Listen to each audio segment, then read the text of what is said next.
결혼 5년. 그는 모든 공식 석상에 소꿉친구를 데리고 나타났고 단 한 번도 나를 아내로 인정한 적이 없었다. 나는 담담하게 이혼을 결심했다. 그는 차갑게 말했다. 당신을 한성그룹 사모님으로 만들어줬잖아. 아직도 부족해? 일주일 후 나는 연회에 참석하지 않았다. 그저 시어머니의 한마디가 그를 미치게 만들었다. 한성그룹 창립 10주년 기념의 밤은 서울의 심장부를 환하게 밝혔다. 2층 복도에서 내려다보니 내 남편 강태준은 마치 한유라가 그의 정실 부인이라도 되는 듯 인파 속에서 그녀를 부드럽게 에스코트하고 있었다. 주위의 하객들은 두 사람이 잘 어울린다며 속삭였고 혼인신고서에 적힌 이름이 내 것이라는 사실을 기억하는 사람은 아무도 없었다. 강씨 집안의 사람은 바로 나인데 3년간 나를 따른 비서가 조용히 따뜻한 물 한 잔을 건넸다. 사모님, 더는 보지 마세요. 마음 다치실까봐 걱정돼요. 나는 찻잔을 받으며 희미하게 웃었다. 5년간의 결혼 생활 동안 강태준은 내게 한 가지 쓰라린 교훈을 가르쳐 주었다. 어떤 고통은 너무 오래 겪으면 더 이상 아프지 않다는 것. 그저 가슴 한가운데에 돌덩이처럼 자리 잡을 뿐이었다. 나는 핸드백을 열어 반듯하게 접어둔 서류 뭉치를 꺼냈다. 서류 상단에는 이혼 합의서라는 글자가, 하단에는 떨림없는 내 서명이 적혀 있었다. 5년 전 아버지의 의류회사가 파산 위기에 처했을 때 강씨 집안은 우리 가족을 구할 조건 하나를 내걸었다. 내가 강태준과 결혼하는 것. 그 결혼에는 사랑이 없었고 오직 거래만 있었다. 나는 그의 마음속에 오래전부터 한유라가 있다는 것을 알았다. 하지만 웨딩드레스를 입던 날, 나는 어리석게도 희망을 품었었다.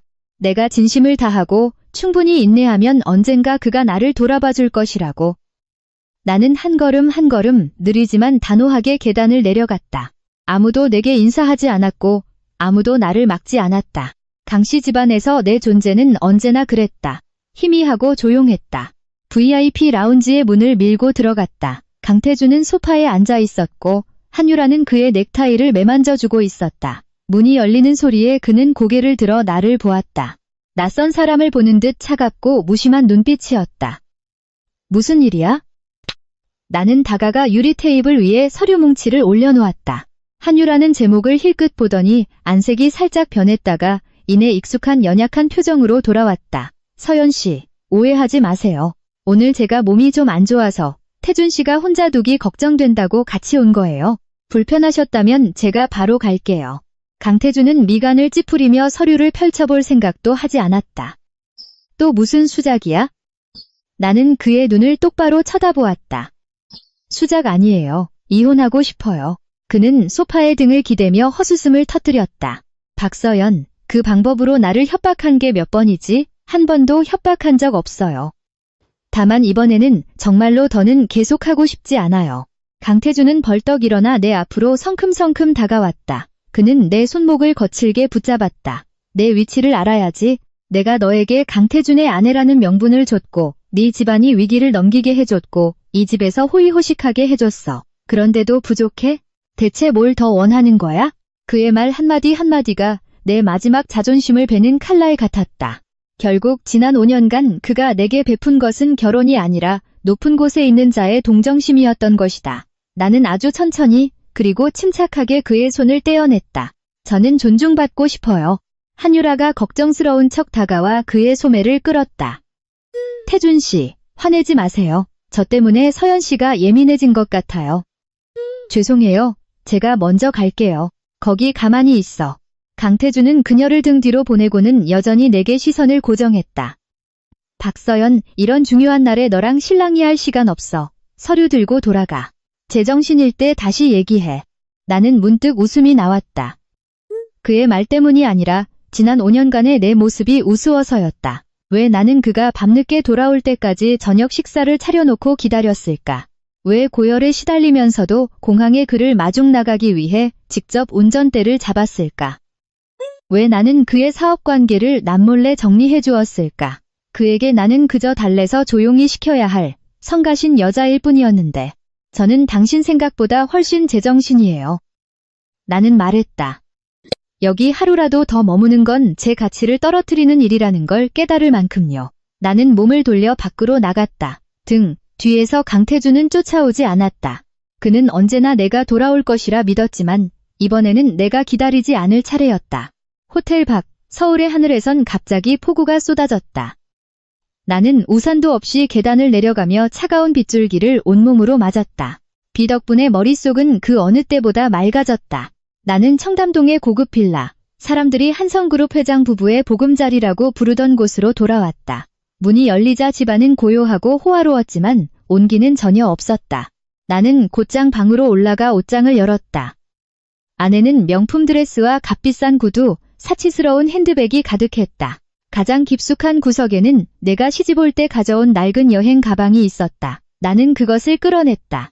안에는 몇 벌의 수수한 옷, 반지꼬리, 낡은 가위, 그리고 빛바랜 디자인 스케치 뭉치가 들어있었다. 나는 한때 패션 디자인과 수석 졸업생이었다.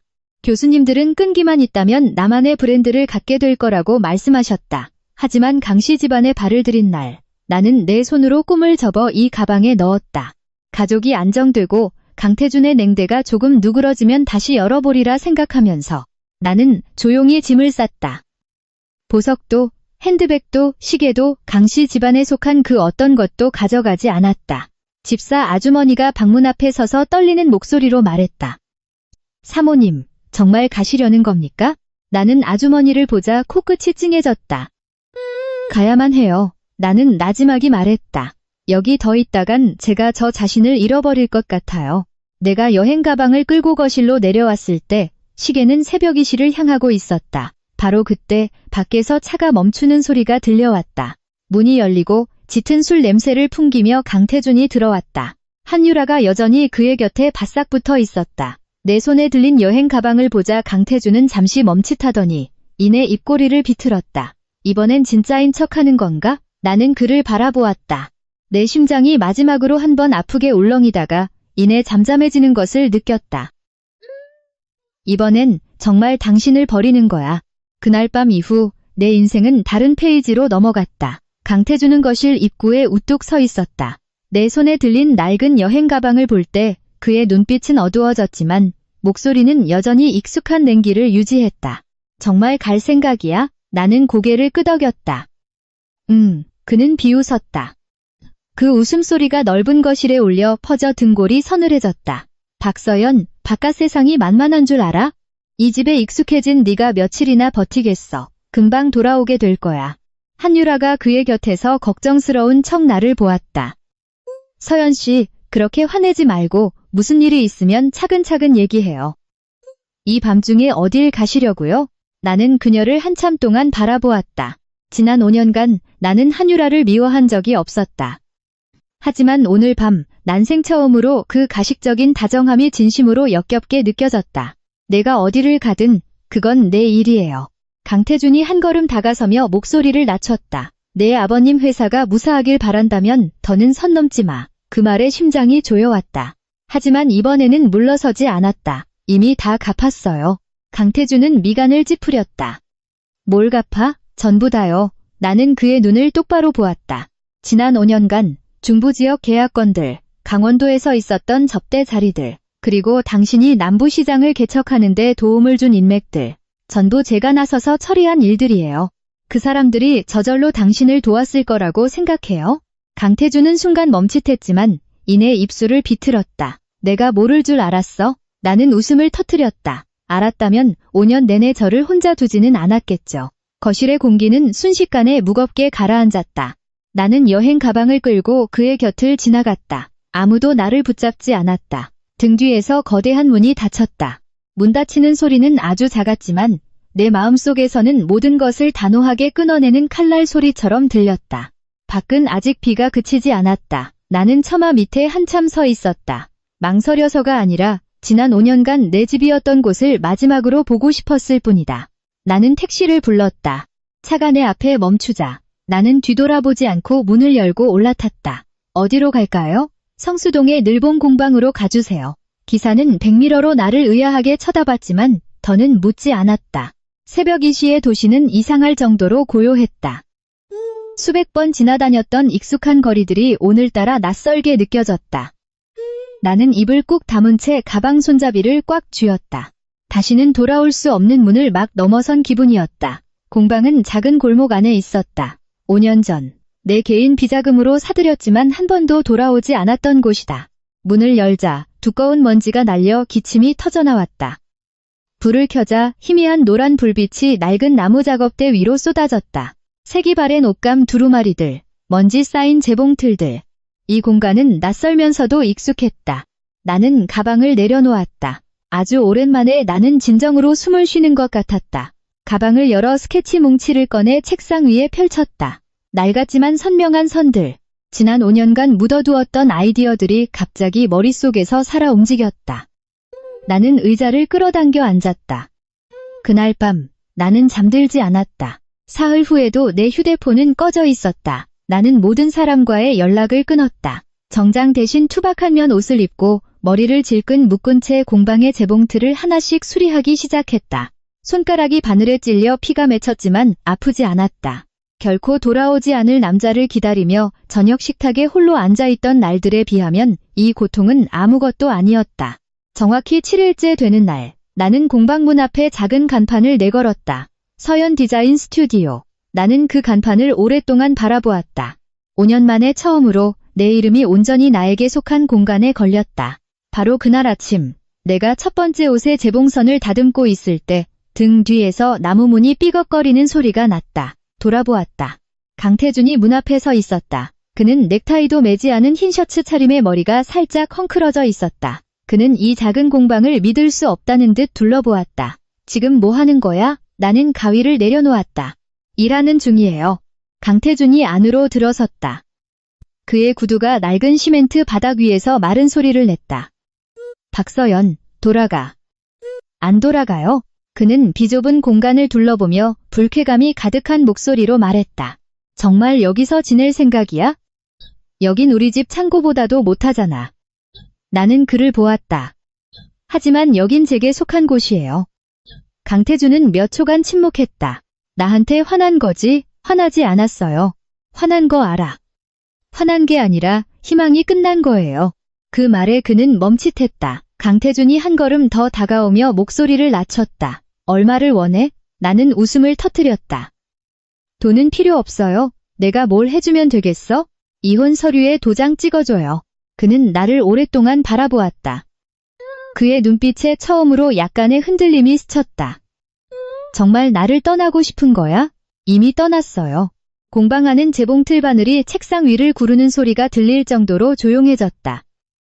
강태준은 잠시 더 서 있다가 몸을 돌려 문 쪽으로 향했다. 하지만 밖으로 나가기 전 그는 아주 작은 목소리로 한마디를 남겼다. 후회하게 될 거야. 나는 작은 골목을 벗어나는 그의 뒷모습을 바라보았다. 마음속에는 더 이상 고통이 없었다. 그저 이상한 감각만이 남았다. 후련함. 나는 작업대로 돌아가 다시 가위를 집었다. 새 옷의 첫 가위질은 망설임 없이 직선으로 단호하게 나아갔다. 오늘부터의 내 인생처럼.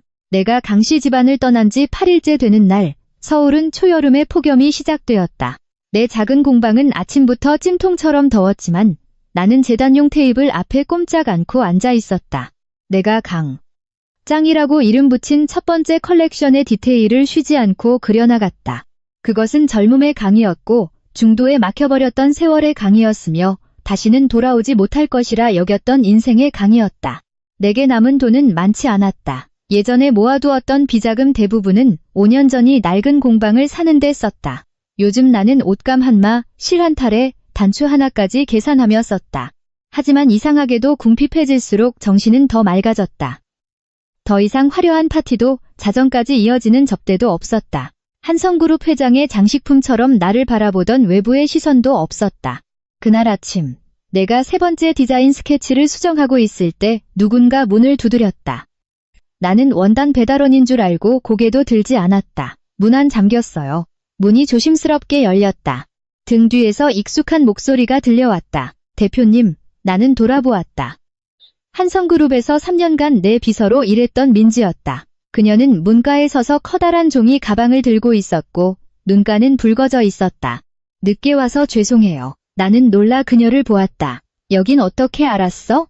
민지는 종이 가방을 책상 위에 내려놓고 멀리서 달려온 듯 숨을 골랐다. 그냥 짐작했어요. 5년 전에 대표님이 개인 돈으로 이 공방 사셨잖아요. 언젠가 한성을 떠나게 되면 여기로 돌아올 거라고 말씀하셨던 걸 기억해요. 나는 잠시 침묵했다. 잊었다고 생각했던 말들을 누군가는 기억하고 있었다.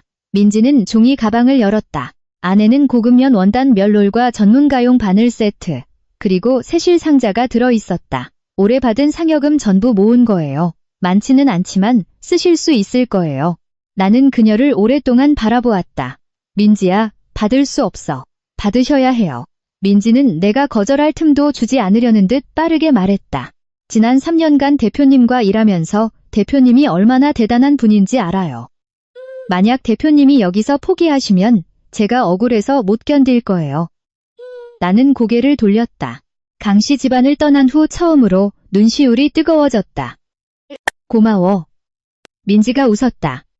고맙긴요. 저 퇴사했어요. 나는 깜짝 놀랐다. 뭐라고? 퇴사했다고요? 민지는 작은 공방을 둘러보며 눈을 빛냈다. 혹시 싫지 않으시면 여기서 비서로 일하게 해주세요. 나는 웃음을 터뜨렸다. 여긴 월급도 많지 않은데 괜찮아요. 에어컨도 없고 견딜 수 있어요. 멋진 명함도 없어. 민지는 나를 보며 환하게 웃었다. 하지만 여기엔 대표님이 계시잖아요. 나는 더 이상 아무 말도 하지 않고 조용히 고개를 끄덕였다. 그날 점심 우리 둘은 재단용 테이블 위에서 도시락을 먹었다. 밥도 국도 식었지만 이전에 참석했던 그 어떤 연회 음식보다 맛있었다. 식사 중에 민지가 불쑥 물었다. 강태준 대표님하고는 얘기하셨어요? 나는 고개를 저었다. 더 할 얘기 없어. 며칠 동안 대표님을 찾으셨대요. 나는 젓가락을 멈췄다. 왜 찾는데? 민지는 머뭇거렸다. 회사에도 오시고 예전 집에도 가시고 대표님 친구분들께도 물어보셨다고 해요. 나는 씁쓸하게 웃었다. 모든 걸 통제하는 데 익숙한 사람이니까. 민지는 걱정스러운 눈빛으로 나를 보았다. 하지만 이번엔 좀 달라 보였어요. 뭐가 다른데? 화가 나신 것 같지는 않았어요. 나는 대답하지 않았다. 내 마음속으로 나는 강태준이 쉽게 변할 사람이 아니라는 것을 잘 알고 있었다. 그는 그저 늘 곁에 있던 것을 잃어버린 상황에 익숙하지 않을 뿐이다. 익숙해지면 나를 금방 잊을 것이다. 그날 오후 우리 둘이 뒤편의 원단 창고를 정리하고 있을 때 문 앞에 차가 멈추는 소리가 들렸다. 민지가 먼저 밖으로 나갔다. 잠시 후 그녀는 창백해진 얼굴로 돌아왔다. 대표님. 누군데? 강 대표님 어머님이세요. 나는 그 자리에 얼어붙었다. 시어머니는 아주 천천히 공방 안으로 들어오셨다. 그녀는 옅은 보라색 한복을 입고 머리를 단정하게 올린 모습이 여전히 고와했다. 하지만 오늘 나를 보는 그녀의 눈빛에는 이전과 같은 거리감이 없었다. 살이 많이 빠졌구나. 나는 고개를 숙였다. 오셨어요, 어머님. 그녀는 작은 공방을 한 바퀴 둘러보더니 한숨을 쉬었다. 지난 5년간 네가 고생이 많았지. 나는 아무 말도 하지 않았다. 그녀는 작업대로 다가와 펼쳐진 스케치들을 보았다. 이게 네가 원래 하고 싶었던 일이니? 네. 그녀는 한참 침묵하더니 나지막이 말했다. 네가 우리 집에 들어오던 날 네가 행복하지 않을 거란 걸 알았다. 나는 그녀를 올려다보았다. 하지만 어머님은 그 결혼을 허락하셨잖아요. 그녀는 고개를 끄덕였다. 그때는 그 방법만이 내 집안을 살릴 수 있었으니까 원망하지 않아요. 처음부터 지금까지 어머님을 원망한 적은 없어요.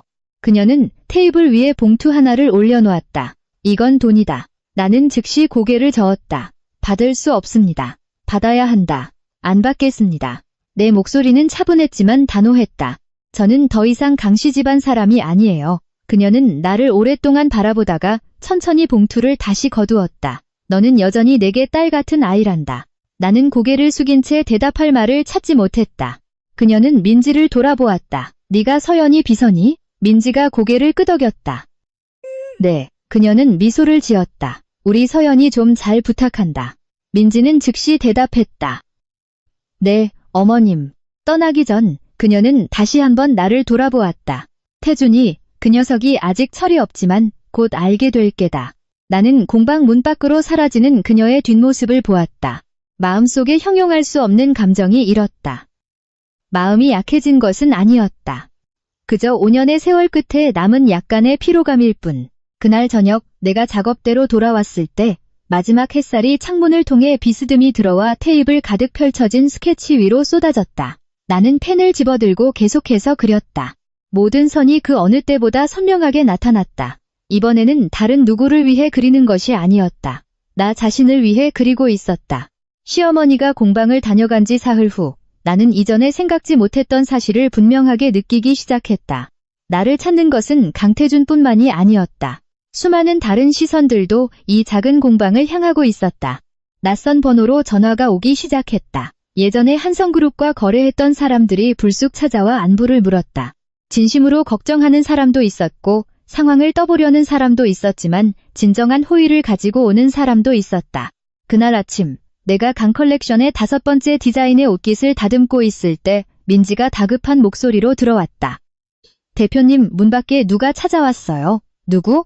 성동구 청년창업지원센터에서 왔다고 하는데요. 나는 조금 놀랐다. 들어오시라고 해. 안으로 들어온 사람은 40대 중반의 남자로 단정한 흰 셔츠 차림에 서류철을 들고 있었다.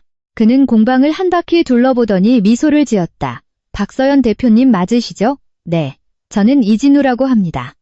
청년창업지원센터 소속입니다. 소개를 받고 대표님의 상황을 보러 왔습니다. 나는 의아했다. 누가 소개해 주셨나요? 이진우 씨는 웃었다. 이름을 밝히고 싶어 하지 않는 분입니다. 나는 즉시 시어머니라는 것을 짐작했지만 더는 묻지 않았다. 이진우 씨는 서류철을 열었다. 저희가 현재 소규모 제조업체를 지원하는 프로그램을 진행 중입니다. 대표님께서 자격 요건을 충족하시면 우대 금리로 정책 자금을 대출받으실 수 있습니다. 나는 잠시 말을 잃었다. 이 돈이 있다면 산업용 재봉틀을 더 사고 직원을 고용하고 심지어 강컬렉션을 계획대로 론칭할 수도 있었다. 하지만 나는 다시 물었다. 조건이 뭔가요? 명확한 사업 발전 계획을 증명하시기만 하면 됩니다. 민지가 옆에서 내 옷소매를 살짝 잡아당겼다. 대표님, 받으세요. 나는 서류철을 다시 한번 보고는 고개를 끄덕였다. 감사합니다. 준비하겠습니다. 이진우 씨가 떠난 후 민지는 기뻐서 펄쩍 뛰었다. 보세요, 대표님. 제가 말했잖아요. 모든 게 잘 될 거라고. 나는 미소 지었지만 마음속에는 여전히 다른 걱정이 있었다. 강 컬렉션에는 아직 메인 디자인이 없었다. 그것이 없으면 컬렉션 전체가 미완성으로 남을 것이다.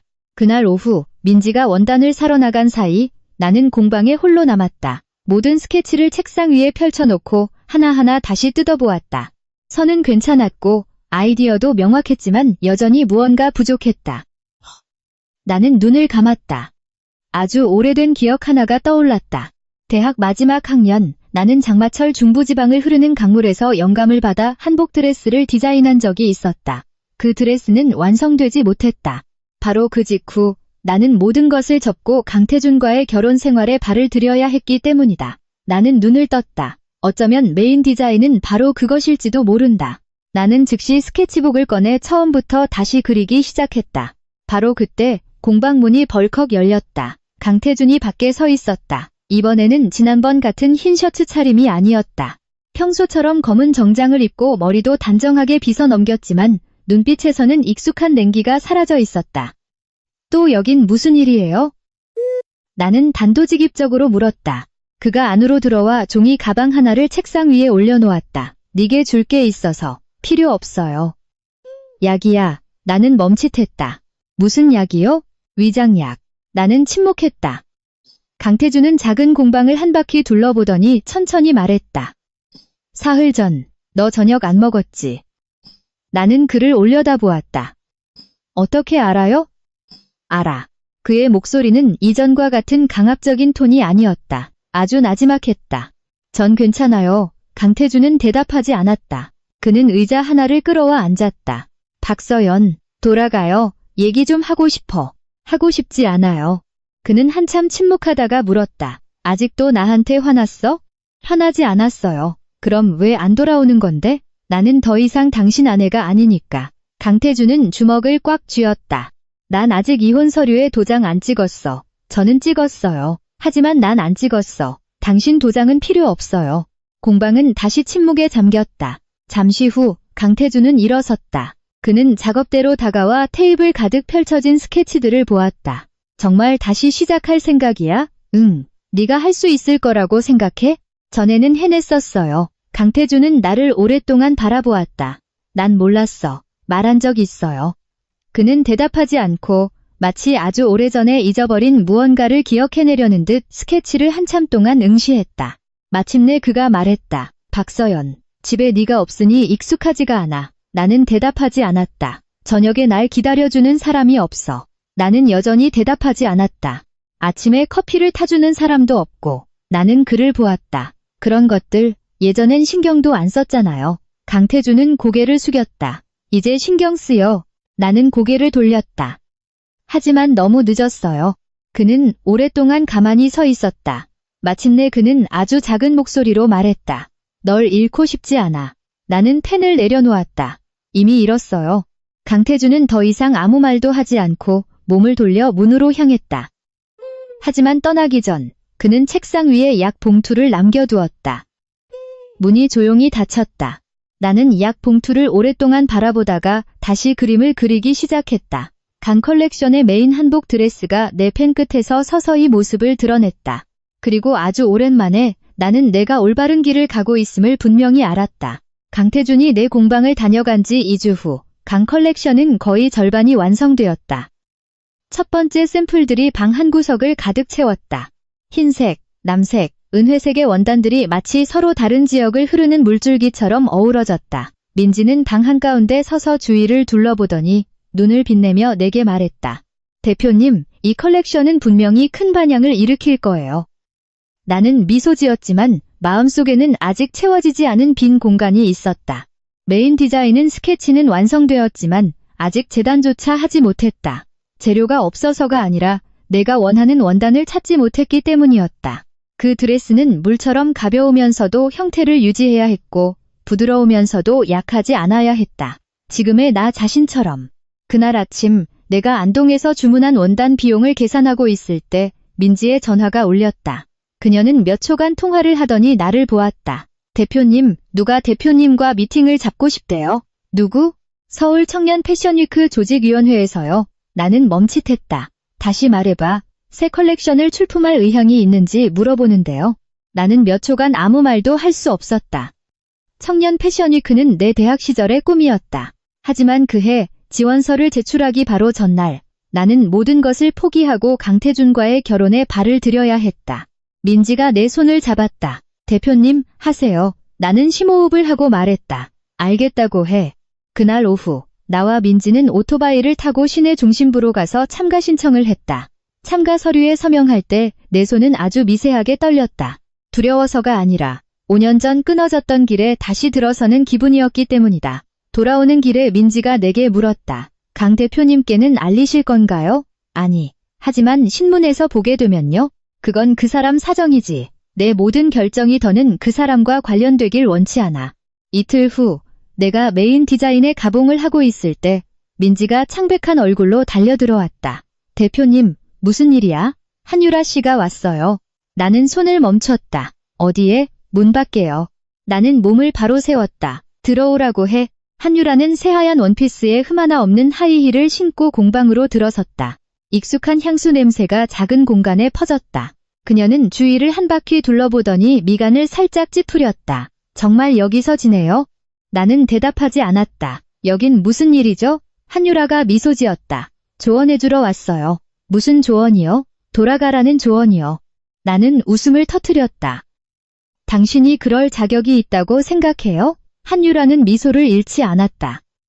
서연 씨가 누구보다 상황을 잘 알 거라고 생각하는데요. 난 모르겠는데요. 태준 씨, 지금 무척 힘들어해요. 나와는 상관없는 일이에요. 서연 씨 때문에 중요한 회의도 여러 번 빠뜨렸어요. 내가 부탁한 적 없어요. 계속 당신을 찾고 있고요. 필요 없어요. 한유라의 입가에서 미소가 살짝 굳었다. 서연 씨, 분수를 아는 게 좋을 거예요. 나는 그녀의 눈을 똑바로 쳐다보았다. 다시 한번 말해봐요. 분수를 아는 게 좋을 거라고 했어요. 그녀의 목소리는 여전히 부드러웠지만 눈빛에는 명백한 불쾌감이 드러났다. 태준 씨와 내가 20년 지기인 거 알죠? 양가 어른들도 예전부터 우리 사이를 생각하고 계셨고요. 관심 없어요. 당신이 중간에 끼어든 거잖아요. 나는 웃음을 터뜨렸다. 할 말 다 했어요? 한유라는 잠시 멈칫했다. 중간에 끼어들었다고요? 맞아요. 나는 그의 법적인 아내였죠. 하지만 그는 당신을 사랑하지 않아요. 그 말은 칼날처럼 날아와 밝혔지만 이번에는 아프지 않았다. 나도 이제 그를 사랑하지 않아요. 한유라는 나를 뚫어지게 쳐다보았다. 진심이에요? 네. 그녀는 몇 초간 침묵하다가 다시 물었다. 그럼 왜 아직 서류 정리를 안 하죠? 나는 했어요. 태준 씨는 안 했잖아요. 중요하지 않아요. 한유라는 갑자기 목소리를 낮췄다. 당신이 강씨 집안에서 그렇게 쉽게 벗어날 수 있을 거라고 생각해요? 나는 그녀를 보았다. 지금 나를 협박하는 건가요? 그냥 상기시켜주는 것뿐이에요. 뭐요? 당신 집안은 아직 빚이 남아있잖아요. 나는 한 걸음 다가섰다. 무슨 빚이요? 은혜라는 빚. 나는 웃음을 터뜨렸다. 지난 5년간 충분히 다 갚았어요. 한유라는 나를 보았다. 그녀의 눈빛에 차가운 기운이 스쳤다. 정말 그렇게 생각해요? 그렇게 알고 있어요. 민지가 뒤에서 내 옷소매를 꽉 쥐었다. 공방 안의 공기는 천장의 선풍기 소리가 들릴 정도로 팽팽해졌다. 한유라가 더 가까이 다가왔다. 자신의 위치를 기억하는 게 좋을 거예요. 나는 그녀를 똑바로 쳐다보았다. 내 위치는 지금 이 공방의 주인이에요. 그녀는 비웃었다. 이 작은 공방 말이군요. 네. 얼마나 멀리 갈 수 있을 것 같아요? 멀리 갈 필요 없어요. 그저 계속 나아가기만 하면 돼요. 한유라는 몇 초간 침묵하더니 몸을 돌려 문으로 향했다. 하지만 떠나기 전 그녀는 돌아보며 아주 작은 목소리로 말했다. 후회하게 될 거예요. 문이 닫히자 민지는 안도의 한숨을 내쉬었다. 저 여자는 대체 여기 왜 온 거래요? 나는 대답하지 않았다. 마음속에 이상한 예감이 피어올랐다. 두려움이 아니라 무언가 곧 일어날 것 같은 직감이었다. 그날 오후 패션위크 참가 신청 서류를 확인하기 위해 이메일을 열었을 때 새로운 알림이 떠 있었다. 내 신청서가 심사 보류 상태로 변경되었다는 알림이었다. 나는 그 글자를 오랫동안 바라보았다. 등골을 타고 차가운 기운이 흘렀다. 나는 이 일이 단순하지 않다는 것을 즉시 알았다. 나는 컴퓨터 화면에 뜬 심사 보류라는 글자를 움직이지 않고 한참 동안 쳐다보았다. 내 등 뒤에 서 있던 민지는 방금 창고에서 가져온 실타래를 손에 쥔 채 화면을 보고는 나를 돌아보았다. 대표님, 이거 이상해요. 나는 고개를 끄덕였다. 이상하지. 사흘 전까지만 해도 내 서류는 순조롭게 심사 중 상태였다.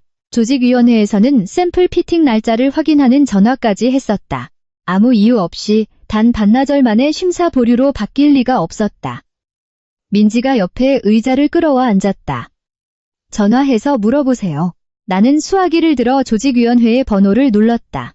신호가 3번 울린 후 누군가 전화를 받았다. 여보세요, 박서연입니다. 제 패션위크 참가 신청서가 방금 심사 보류 통보를 받아서요. 이유를 알고 싶습니다. 수화기 너머에서 잠시 침묵이 흘렀다. 박서연 대표님이시죠? 네, 맞습니다. 잠시만 기다려 주십시오. 나는 거의 1분을 기다렸다. 그 후 다른 남자의 목소리가 들려왔다. 박 대표님, 안녕하세요. 프로그램 책임자입니다. 대표님의 서류는 현재 재정 관련 확인 서류를 추가로 보완해야 하는 상황입니다. 저는 서류를 모두 제출했습니다. 네, 제출하신 것 맞습니다. 하지만 위에서 재검토 요청이 있었습니다. 위라는 게 어디죠? 수화기 너머는 침묵했다. 대표님, 죄송하지만 제가 말씀드리기 곤란합니다. 나는 전화를 끊었다. 민지가 나를 보았다. 누가 손을 쓴 거예요? 누굴까요? 나는 대답하지 않았지만 머릿속에는 오직 한 사람의 이름만이 떠올랐다. 한유라. 그날 오후 비용 목록을 다시 확인하고 있을 때 전화가 또 울렸다. 이번에는 모르는 번호였다. 나는 전화를 받았다. 여보세요. 박서연 씨. 익숙한 목소리에 나는 휴대폰을 꽉 쥐었다. 강태준 씨. 만나고 싶어. 바빠요. 패션위크 일 때문이야. 나는 순간 침묵했다. 알고 있었군요. 알고 있어. 당신 도움은 필요 없어요. 도우려는 거 아니야.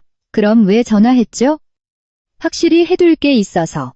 나는 심호흡을 했다. 말해요. 내가 한 거 아니야. 나는 다시 몇 초간 침묵했다. 당신이 했다고 말한 적 없어요. 하지만 넌 그렇게 생각하잖아. 아무 생각도 안 해요. 박서연. 지금 그리로 가는 중이야. 만나고 싶지 않아요. 그래도 갈 거야. 내가 대답하기도 전에 그는 전화를 끊었다. 민지가 나를 보았다. 그 사람 와요? 응. 만나실 거예요? 나는 대답하지 않았지만 이번에는 그가 사적인 일 때문에 오는 것이 아니라는 것을 마음속으로 알고 있었다. 약 20분 후 익숙한 검은 세단이 공방 앞에 멈췄다. 강태준이 차에서 내렸다. 이번에는 정장 차림이 아니었다. 마치 막 공사 현장을 떠난 사람처럼 소매를 걷어붙인 단정한 셔츠 차림이었다. 그가 안으로 들어왔다. 나도 조직위원회에 물어봤어. 저도 방금 물어봤어요. 그들은 네게 사실을 말하지 않았을 거야. 그럼 당신이 말해줘요. 강태준은 내 눈을 똑바로 보았다. 이 일 뒤에는 한유라가 있어. 뒤에 서 있던 민지가 작게 숨을 삼켰다. 나는 여전히 평정을 유지했다. 짐작하고 있었어요. 강태준이 한 걸음 더 다가왔다. 내 서류를 원상 복구시키라고 요구했어. 필요 없어요, 박서연. 당신 도움은 필요 없다고요. 도우려는 게 아니야. 그럼 뭐죠? 그저 규정대로 처리하라고 했을 뿐이야. 나는 그를 보았다. 그들이 당신 말을 들을 거라고 생각해요? 내 말을 듣는 게 아니야. 그럼 누구 말을 듣죠? 법을 듣는 거지. 나는 웃음을 터뜨렸다. 이 서울에서 법이 인맥보다 힘이 약할 때도 많아요. 강태준은 부정하지 않았다. 하지만 이번에는 들어야만 할 거야. 왜죠? 내가 그 프로그램에서 한성그룹의 모든 후원을 철회했으니까. 민지는 눈을 동그랗게 떴다. 정말 그렇게 하셨어요? 강태준은 고개를 끄덕였다. 응, 나는 멈칫했다. 미쳤어요? 그럴지도. 그 돈이 얼마인 줄 알아요? 알아. 왜 그런 짓을 한 거죠? 강태준은 나를 오랫동안 바라보다가 천천히 말했다. 내 앞길을 막는 사람은 누구도 용납할 수 없으니까. 공방은 갑자기 조용해졌다. 나는 그를 바라보았다. 이번 그의 눈빛에는 이전과 같은 강압적인 모습이 없었다. 그저 이상할 정도로 단호한 기운만이 감돌았다. 당신이 그렇게까지 할 필요 없었어요. 알아. 그런데도 왜? 그냥 그러고 싶었으니까. 나는 고개를 돌렸다. 이 일로 당신에게 빚지고 싶지 않아요. 강태준은 고개를 끄덕였다. 알아. 내가 이렇게 한다고 해서 아무것도 바뀌지 않는다는 것도 알아. 그럼 대체 왜 그런 거죠? 강태준은 한참 침묵했다. 예전에 내가 내 앞길을 너무 많이 막았으니까. 그 말에 나는 더 이상 아무 말도 할 수 없었다. 뒤에 서 있던 민지가 내 옷소매를 살짝 잡아당겼다. 대표님, 조직위원회에서 메일 왔어요. 나는 화면을 돌아보았다. 서류 상태가 승인으로 바뀌어 있었다. 나는 오랫동안 가만히 서 있었다. 강태준은 화면을 보고는 나를 돌아보았다. 이제 참가할 수 있겠네. 나는 그를 보았다. 고마워요. 그는 작게 고개를 끄덕였다. 고마워할 필요 없어. 그는 몸을 돌려 문으로 향했다. 하지만 밖으로 나가기 전 그는 잠시 멈췄다. 박서연. 이번에는 그냥 계속 나아가. 나는 대답하지 않았다. 문이 조용히 닫혔다. 나는 컴퓨터 화면 앞에 오랫동안 서 있었다. 마음속에 처음으로 이상한 감정이 일었다. 마음이 약해진 것이 아니라 앞으로의 싸움이 단순히 컬렉션 하나로 끝나지 않을 것임을 깨달은 것이다. 청년 패션위크 참가가 공식적으로 승인된 바로 다음 날 아침부터 나와 민지는 이전과는 비교도 할 수 없이 바쁜 시기에 돌입했다. 남은 시간은 3주도 채 되지 않았다. 반면 강 컬렉션은 이제 막 8번째 디자인을 완성했을 뿐이었다. 메인 디자인은 여전히 반제품 상태였고 가장 중요한 것은 아직 쇼에 설 모델이 없다는 점이었다. 민지는 해야 할 일 목록을 적으며 빠르게 말했다. 대표님, 오늘 염색 공장 3군데는 더 연락해야 해요. 내일은 첫 번째 피팅을 해야 하고요. 모델은 어떻게 하죠? 나는 손을 멈췄다. 메인 디자인은 내가 직접 입을 거야. 민지가 고개를 번쩍 들었다. 정말이세요? 응. 하지만 대표님은 쇼에 서본 적 없으시잖아요. 있어. 민지는 놀란 눈으로 나를 보았다. 언제요? 대학교 마지막 학년 때. 민지가 한숨을 쉬었다. 하지만 그건 5년도 더 전 일이잖아요. 나는 희미하게 웃었다. 어떤 것들은 잊히지 않아. 그날 점심 내가 9번째 디자인의 어깨선을 가봉하고 있을 때 공방 문이 열렸다. 한 중년 여성이 들어왔다. 그녀는 짙은 남색 정장을 입고 머리를 단정하게 잘랐으며 눈빛이 매우 날카로웠다. 박서연 씨를 찾는데요. 접니다. 그녀는 나를 위아래로 한번 훑어보더니 고개를 끄덕였다. 최선이라고 합니다. 그 이름에 나는 그 자리에 얼어붙었다. 최선희는 서울에서 가장 오래 활동한 패션쇼 디렉터 중 한 명이었다. 그녀는 수많은 대형 쇼의 캐스팅을 담당했던 인물이었다. 여긴 어쩐 일로? 그녀는 미소 지었다. 당신 컬렉션을 보러 왔어요. 왜요? 부탁한 사람이 있어서. 나는 그녀를 보았다. 또 이름을 밝히고 싶지 않은 분인가요? 그녀는 웃었다. 아니요, 제가 직접 왔어요. 뒤에 서 있던 민지가 내 옷소매를 살짝 잡아당겼다. 나는 민지의 뜻을 이해했다. 이것은 기회였다. 보시죠. 나는 그녀를 공방 안쪽으로 안내했다. 완성된 샘플들은 방 한 구석에 가지런히 걸려 있었다. 최선희는 아주 천천히 걸으며 옷의 재봉선 하나, 원단의 질감 하나, 작은 디테일 하나까지 꼼꼼히 살폈다. 그녀는 10분 동안 아무 말도 하지 않았다. 마침내 그녀는 8번째 디자인 앞에서 멈췄다. 이것의 주제는 뭐죠? 장마가 끝난 후의 강물입니다. 아이디어가 좋군요. 그녀는 9번째 디자인으로 옮겨갔다. 이건 도시를 흐르는 강물이군요. 그녀는 고개를 끄덕였다. 메인 디자인은 어디 있죠? 나는 그녀를 작업대로 안내했다. 메인 디자인은 아직 가봉 상태였지만 실루엣은 명확했다. 최선희는 오랫동안 그것을 바라보았다. 이건 당신이 직접 입을 건가요? 네. 확실해요? 확실합니다. 그녀는 내 눈을 똑바로 쳐다보았다. 메인 디자인을 직접 입는다는 게 무슨 의미인지 알아요? 알고 있습니다. 만약 실패하면 컬렉션 전체가 함께 실패하는 거예요. 알고 있습니다. 그런데도 하겠다고요? 네. 최선희는 몇 초간 침묵하더니 고개를 끄덕였다. 좋아요. 민지는 안도의 한숨을 내쉬었다. 그녀는 민지를 돌아보았다.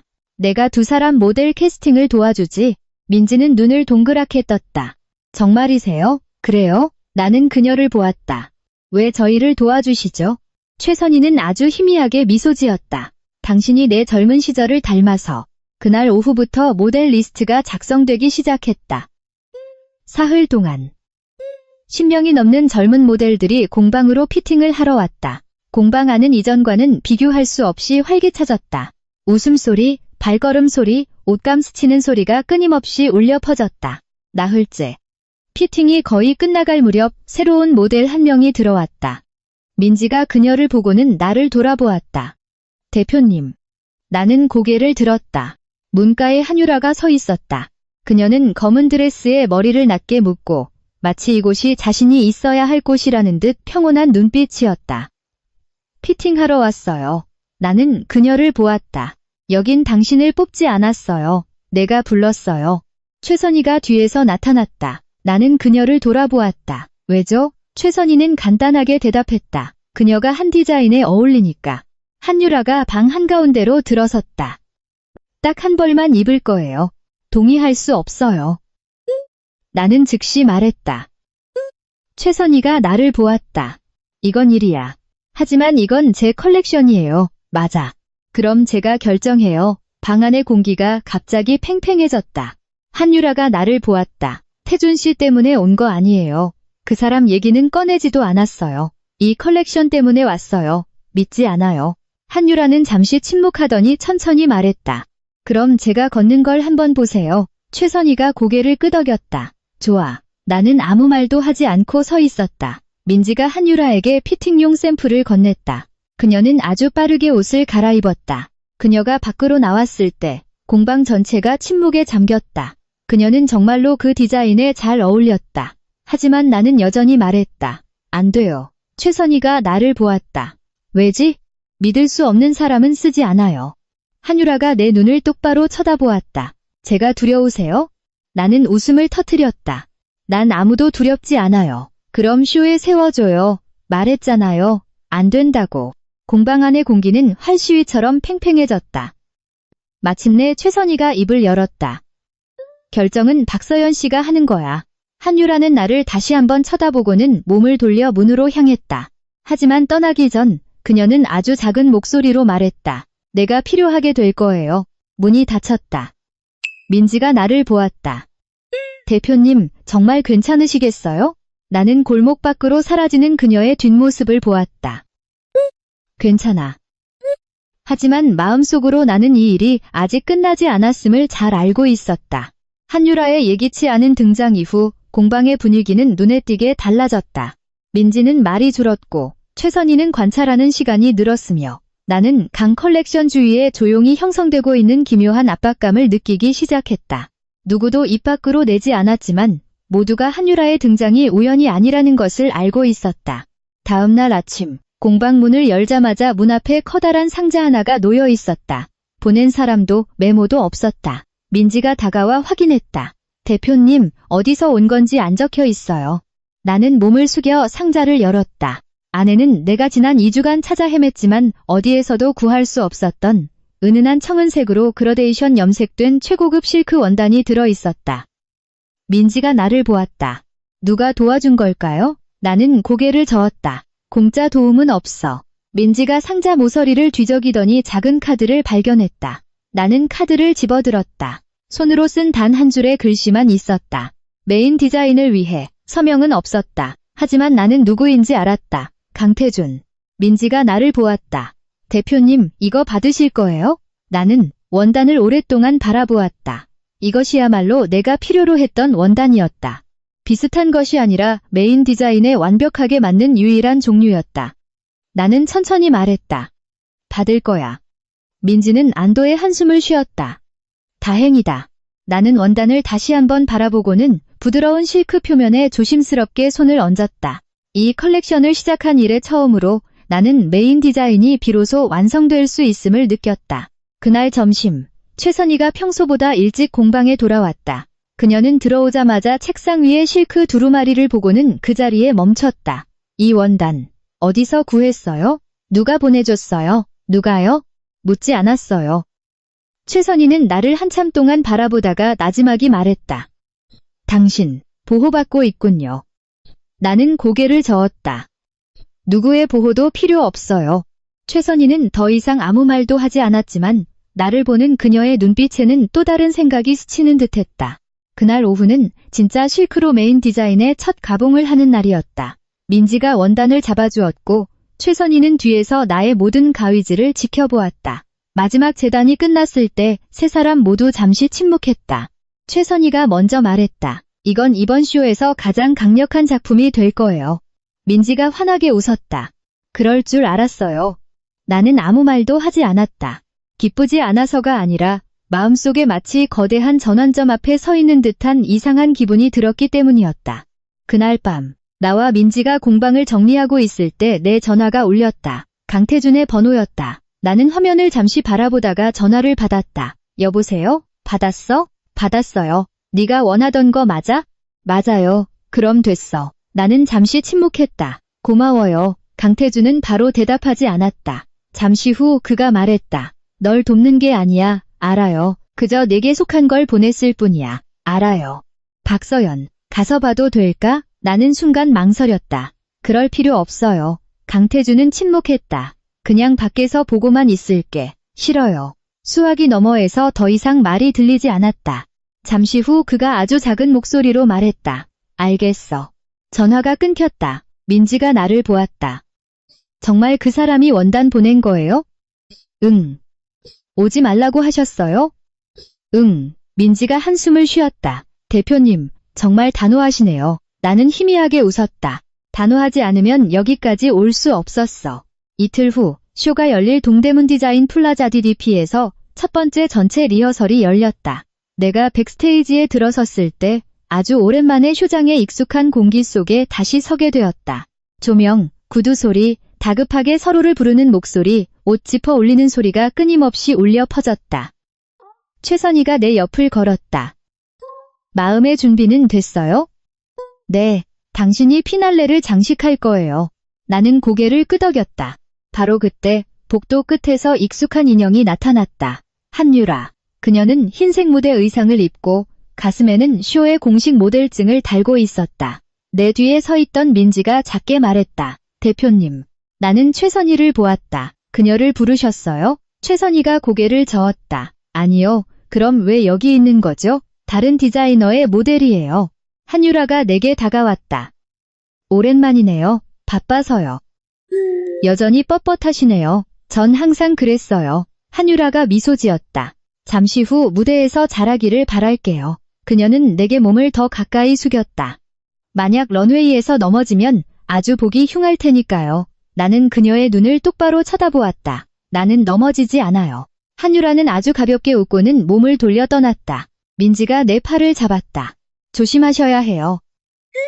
나는 고개를 끄덕였지만 마음속으로 이 쇼가 평범한 패션쇼가 아니라 강씨 집안을 떠난 후 나의 첫 번째 진짜 전투가 될 것임을 잘 알고 있었다. 첫 번째 전체 리허설은 오후 4시에 시작되었지만 오후 2시부터 백스테이지는 이미 사람들로 가득 찼다. 모델을 부르는 소리, 드레스 지퍼를 올리는 소리, 하이힐이 콘크리트 바닥을 두드리는 소리가 뒤섞여 다시는 듣지 못할 것이라 생각했던 익숙한 소음을 만들어냈다.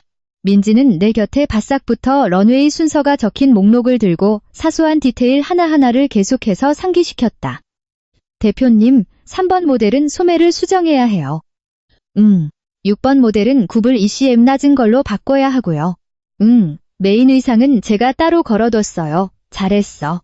최선희가 복도 끝에서 걸어왔다. 그녀는 런웨이 순서를 보고는 표정이 굳어졌다. 박서연 씨, 네. 당신이 피날레를 장식한다고 들었어요. 알고 있습니다. 당신 다음이 쇼의 마지막이에요. 가장 중요한 자리라는 것도 알겠죠. 알고 있습니다. 최선희는 고개를 끄덕였다. 그럼 평정심을 유지해요. 나는 심호흡을 했다. 그럴게요.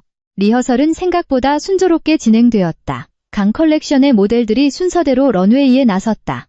조명은 아직 최대치로 켜지지 않았고 음악도 데모 버전이었지만 흰 조명 아래에서 각 디자인의 실루엣은 선명하게 드러났다. 8번째 모델이 무대 뒤로 들어오자 민지가 내게 속삭였다. 대표님, 이제 대표님 차례예요. 나는 고개를 끄덕였다. 민지가 내가 메인 의상을 입는 것을 도왔다.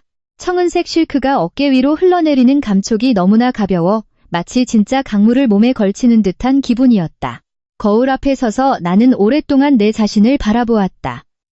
5년 전의 박서연도 화려한 파티에서 강태준의 뒤에 조용히 서 있던 아내도 아니었다. 오직 나 자신만이 남아 있었다. 뒤에 서 있던 최선희가 나지막이 말했다. 나가요. 나는 밖으로 나갔다. 흰 조명이 눈의 정면으로 쏟아져 앞이 순간 흐릿해졌다. 하지만 두 번째 걸음을 런웨이에 내디뎠을 때 심장 박동이 안정되었다. 나는 한 걸음씩 느리지만 단호하게 직선으로 걸었다. 등 뒤에 실크 자락이 움직일 때마다 빛을 반사하며 마치 흐르는 강물처럼 보였다. 런웨이 끝까지 걸어간 후 나는 몸을 돌렸다. 그 순간 백스테이지 전체가 침묵에 잠겼다. 최선희가 나지막이 말했다. 됐어. 뒤에 서 있던 민지는 거의 울음을 터뜨릴 뻔했다. 대표님, 해내셨어요. 내가 무대 뒤로 들어왔을 때 조명 담당자 한 명이 달려왔다. 죄송합니다. 방금 변경 사항이 생겼습니다. 무슨 변경이요? 오늘 밤 피날레 순서가 조정될 수 있습니다. 나는 그를 보았다. 어떻게요? 피날레를 장식할 사람이 바뀔 수도 있습니다. 민지가 즉시 반발했다. 그럴 리가 없어요. 저는 그저 전달할 뿐입니다. 최선희가 다가왔다. 누가 결정한 거죠? 조직위원회입니다. 왜요? 새로운 후원사가 들어왔습니다. 백스테이지가 갑자기 조용해졌다. 최선희는 그를 똑바로 쳐다보았다. 이름을 말해요. 그는 몇 초간 망설이다가 작은 목소리로 말했다. 제일 커뮤니케이션입니다. 민지가 나를 보았다. 나는 즉시 알아차렸다. 한유라의 집안 회사였다.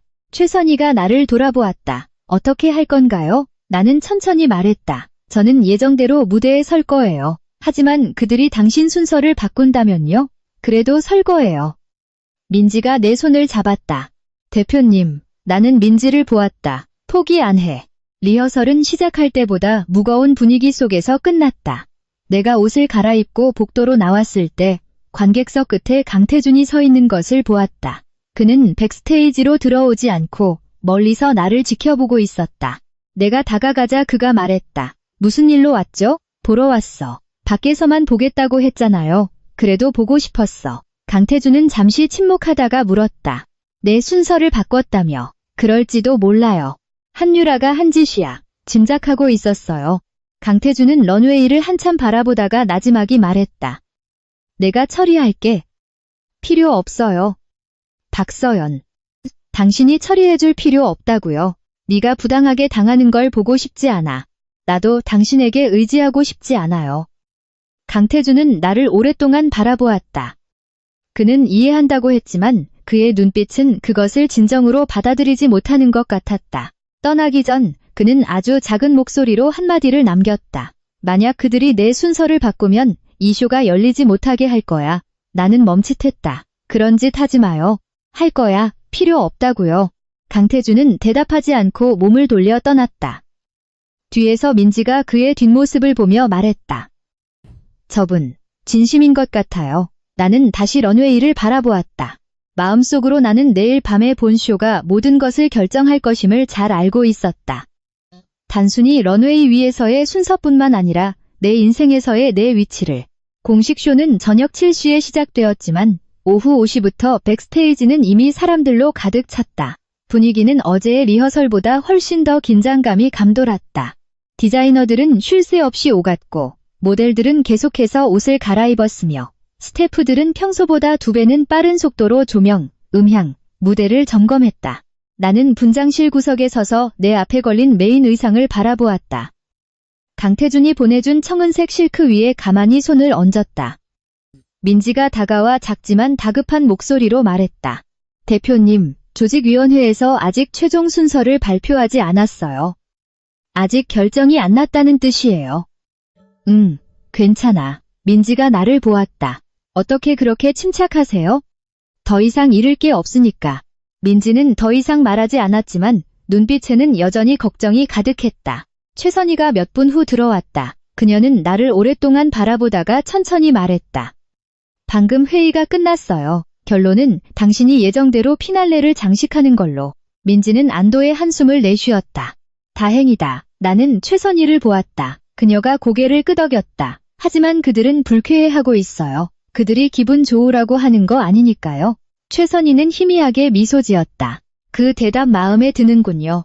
오프닝 음악이 정확히 7시에 울려 퍼지자 백스테이지는 즉시 최고조의 긴장 상태로 전환되었다. 첫 번째 모델이 런웨이에 나섰고 무대 조명이 환하게 켜졌으며 객석에서는 첫 박수 소리가 터져나왔다. 민지가 내 손을 꽉 잡았다. 대표님, 시작됐어요. 강 컬렉션의 디자인들이 차례로 무대에 올랐다. 첫 번째, 두 번째, 세 번째 모델. 모델이 무대 뒤로 들어올 때마다 민지는 내가 아직 버티고 있는지 확인하려는 듯 나를 한 번씩 쳐다보았다. 여섯 번째 모델이 들어왔을 때 한 스태프가 달려왔다. 문제가 생겼습니다. 무슨 문제요? 7번 모델 의상 지퍼가 터졌어요. 민지의 얼굴이 창백해졌다. 그럴 리가 없어요. 제가 방금 확인했는데. 나는 즉시 다가갔다. 이리 줘요. 드레스가 건네졌다. 등 뒤에 지퍼 라인을 따라 모델이 빠르게 걸을 때 터질 수 있을 정도로 작은 칼집이나 있었다. 민지가 나를 보았다. 누가 한 짓이에요? 나는 아무 말 없이 바늘을 집어들었다. 내가 고칠게. 최선희가 뒤에서 옷감을 잡아주었다. 5분 남았어. 충분해요. 바늘은 옷감을 빠르고 단단하게 꿰뚫었다. 한 땀 한 땀이 단호했다. 수선을 마치고 일어나 모델에게 다시 입혔다. 7번 모델은 제 시간에 무대에 나설 수 있었다. 민지는 안도의 한숨을 쉬었다. 다행이다. 하지만 나는 이것이 시작에 불과하다는 것을 잘 알고 있었다. 9번째 모델이 나섰을 때 무대 조명이 갑자기 반쯤 어두워졌다가 다시 켜졌다. 기술 스태프 한 명이 달려 들어왔다. 죄송합니다. 작은 문제가 있었습니다. 최선희가 그를 똑바로 쳐다보았다. 무슨 문제요? 보조 조명이 꺼졌습니다. 어떻게요? 이유를 알 수 없습니다. 민지가 나를 돌아보았다. 대표님 쇼를 망치려고 하는 거예요? 나는 런웨이를 바라보았다. 괜찮아. 11번째 모델이 무대 뒤로 들어오자마자 민지에게 작게 말했다. 누가 저보고 순서를 바꾸라고 했어요. 민지가 즉시 반응했다. 누가요? 쪽지를 건네줬어요. 최선희가 쪽지를 집어들었다. 가짜야.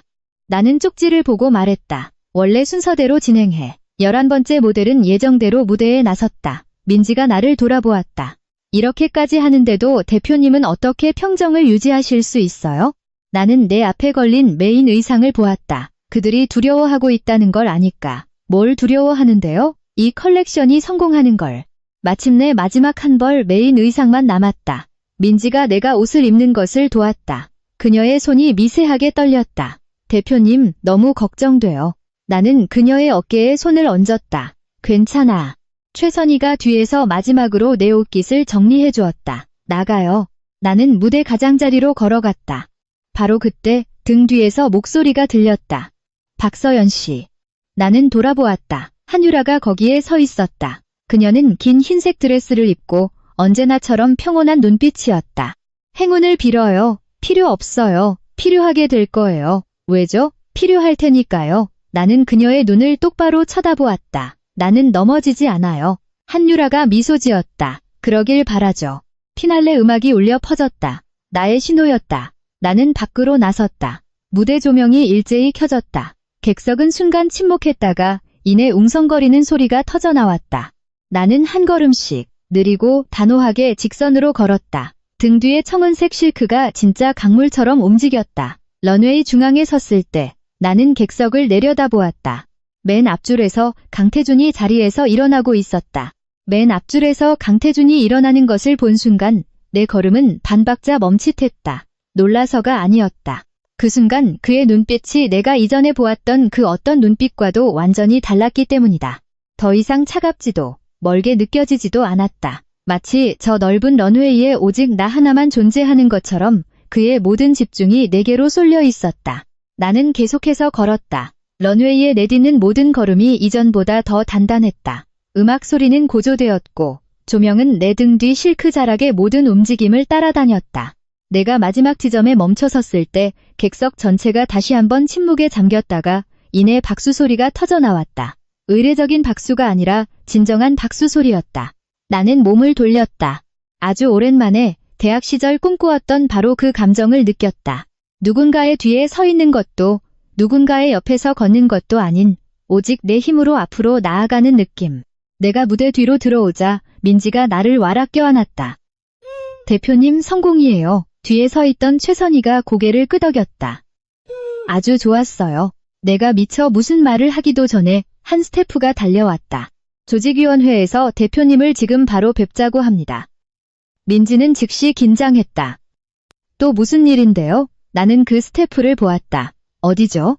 운영실입니다. 나는 고개를 끄덕였다. 가겠습니다. 최선희가 나와 함께 갔다. 민지도 뒤따라왔다.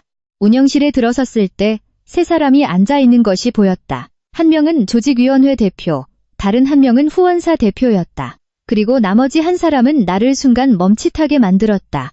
한유라. 그녀는 등을 꼿꼿이 세우고 앉아 테이블 위에 손을 얹은 채 내가 들어오는 것을 평온한 눈빛으로 바라보고 있었다. 조직위원회 대표가 일어섰다. 박서연 대표님, 먼저 축하드립니다. 감사합니다. 대표님의 컬렉션이 아주 좋은 반응을 얻고 있습니다. 나는 그가 내 대답에 잠시 멈칫하는 것을 알았다. 그는 말을 이었다. 하지만 저희가 논의해야 할 문제가 몇 가지 있습니다. 무슨 문제죠? 메인 후원사 측에서 컬렉션의 미디어 판권 변경을 제안했습니다. 동의할 수 없습니다. 그는 한유라를 쳐다보았다. 한유라가 희미하게 미소 지었다. 아직 제안을 듣지도 않으셨잖아요. 들을 필요 없어요. 들으시는 게 좋을 텐데요. 필요 없다고요. 방 안의 공기가 즉시 팽팽해졌다. 후원사 대표가 입을 열었다. 저희는 6개월간의 독점 미디어 계약을 원합니다. 안 됩니다. 그 대가로 대표님의 다음 컬렉션 제작 비용 전액을 후원하겠습니다. 필요 없습니다. 한유라가 나를 보았다. 신중하게 생각하는 게 좋을 거예요. 생각할 필요 없어요. 두 번 다시 이런 기회는 없을 거예요. 그런 기회 필요 없습니다. 뒤에 서 있던 최선희가 작게 고개를 끄덕였다. 조직위원회 대표가 한숨을 쉬었다. 박 대표님, 이건 아주 좋은 제안입니다. 알고 있습니다. 그런데 왜 거절하시는 거죠? 제 컬렉션을 팔지 않으니까요. 방은 몇 초간 침묵에 잠겼다. 한유라가 일어섰다. 여전하시네요. 전 항상 그랬어요. 혼자서 멀리 갈 수 있을 거라고 생각해요. 가고 있는 중이에요. 한유라는 나를 오랫동안 바라보다가 천천히 말했다. 오늘 밤은 당신이 이겼어요. 알고 있어요. 하지만 아직 끝난 게 아니에요. 난 당신을 이길 필요 없어요. 한유라는 아주 가볍게 웃었다.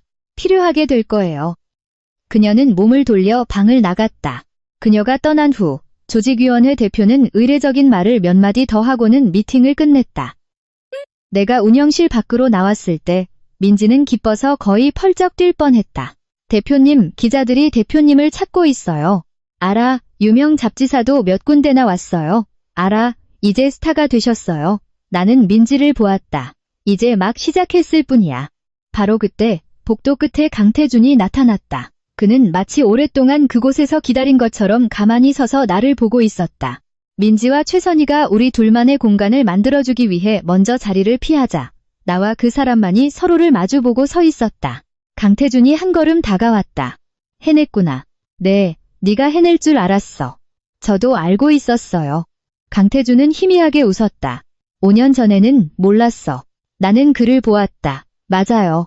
그는 몇 초간 침묵하다가 아주 작은 목소리로 말했다. 미안하다. 나는 가만히 서 있었다. 지난 5년간 강태준이 내게 그 말을 한 것은 처음이었다. 널 혼자 두어서 미안하다. 나는 그를 오랫동안 바라보았다. 마음속에 더 이상 고통은 없었다. 그저 아주 가벼운 공허함만이 남았다. 들었어요. 강태준은 심호흡을 했다. 다시 시작하고 싶어. 나는 고개를 저었다. 아니요, 그는 놀라지 않았다. 그저 아주 천천히 고개를 끄덕였다. 그럴 줄 알았어. 그는 잠시 더 가만히 서 있다가 마지막 한마디를 남겼다. 하지만 포기하지는 않을 거야. 나는 그를 보았다. 그건 당신 사정이죠. 강태준은 고개를 끄덕였다. 그는 몸을 돌려 떠났다. 나는 복도에 오랫동안 서 있었다. 쇼장 안에서는 아직 피날레 음악이 울려 퍼지고 있었다. 하지만 나는 내 인생이 비로소 진정한 새 장으로 넘어섰음을 분명히 알았다. 쇼가 끝난 후 강 컬렉션은 국내 패션 매체의 헤드라인을 연일 장식했다. 강물처럼 움직이는 청은색 실크의 메인 의상 사진은 SNS를 통해 빠르게 퍼져나갔다. 내 휴대폰은 사흘 내내 거의 쉴 새 없이 울렸다. 인터뷰 요청, 협업 제안, 디자인 판권 구매 문의가 쇄도했다. 하지만 나를 가장 놀라게 한 것은 갑작스러운 유명세가 아니라 내 안에 자리 잡은 평온함이었다. 쇼가 끝난 지 나흘째 되는 날 아침, 공방문을 열자마자 세 사람이 문 앞에서 기다리고 있었다. 민지가 달려가 그들의 명함을 보고는 나를 돌아보았다. 대표님, 강남의 대형 쇼룸에서 온 분들이에요. 나는 고개를 끄덕였다. 들어오시라고 해. 세 사람은 빠르게 안으로 들어왔다. 앞장선 30대 후반의 여성은 단정한 옷차림에 매우 전문적인 눈빛을 하고 있었다. 박서연 대표님, 안녕하세요. 저는 쇼룸 체인 라벨르의 총괄 매니저 한지수입니다. 안녕하세요. 저희는 대표님의 컬렉션 유통협업을 제안하고 싶습니다. 이 컬렉션은 판매하지 않습니다. 한지수 씨는 미소 지었다. 알고 있습니다. 하지만 저희는 선점하고 싶습니다. 나는 그녀를 보았다. 무엇을 선점한다는 거죠? 다음 컬렉션의 상업 라인 독점 유통권을요. 뒤에 서 있던 민지가 작게 숨을 삼켰다. 이것은 과거의 나라면 적어도 3년은 걸려야 잡을 수 있을 것이라 생각했던 기회였다. 나는 아주 천천히 다시 물었다. 조건이 뭐죠? 저희가 생산, 홍보, 유통 시스템을 모두 지원합니다. 대표님은 디자인 권한을 유지하시면 됩니다. 물론입니다. 나는 몇 초간 침묵했다. 생각할 시간을 좀 주세요. 한지수 씨는 고개를 끄덕였다. 기다리겠습니다. 그들이 떠난 후 민지는 거의 펄쩍 뛰었다. 대표님, 이게 무슨 의미인지 아세요? 알아. 엄청난 기회잖아요. 알아. 그런데 왜 바로 승낙 안 하셨어요?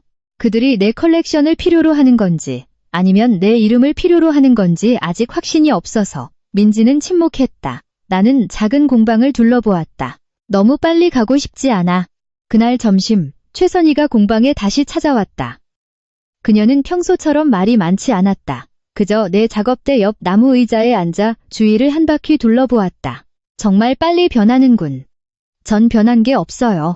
당신의 위치가 변했지. 나는 희미하게 웃었다. 그럴지도 모르죠. 최선희가 나를 보았다. 다음 컬렉션은 생각해봤어요? 네. 주제는? 아직 말할 수 없어요. 최선희가 고개를 끄덕였다. 그래야지.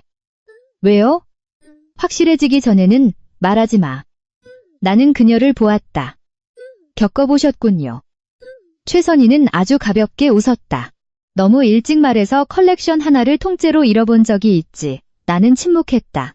바로 그때 내 전화가 울렸다. 시어머니였다. 나는 자리에서 일어나 문 쪽으로 갔다. 여보세요. 서연아. 네 어머님, 쇼는 잘 봤다. 네.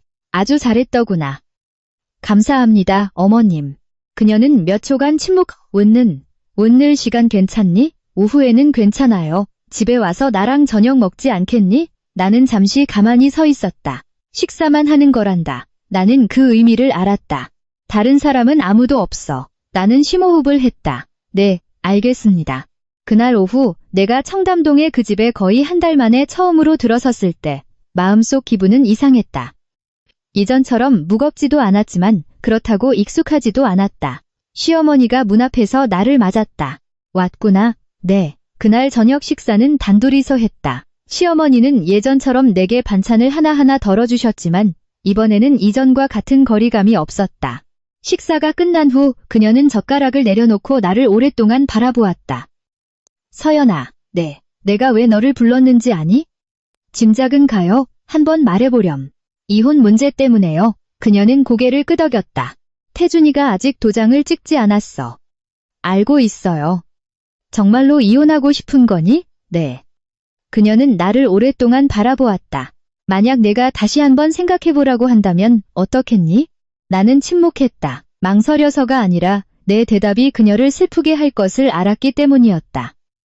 그래도 이혼하고 싶습니다. 시어머니는 한숨을 쉬었다. 태준이, 그 아이가 변했어. 알아요.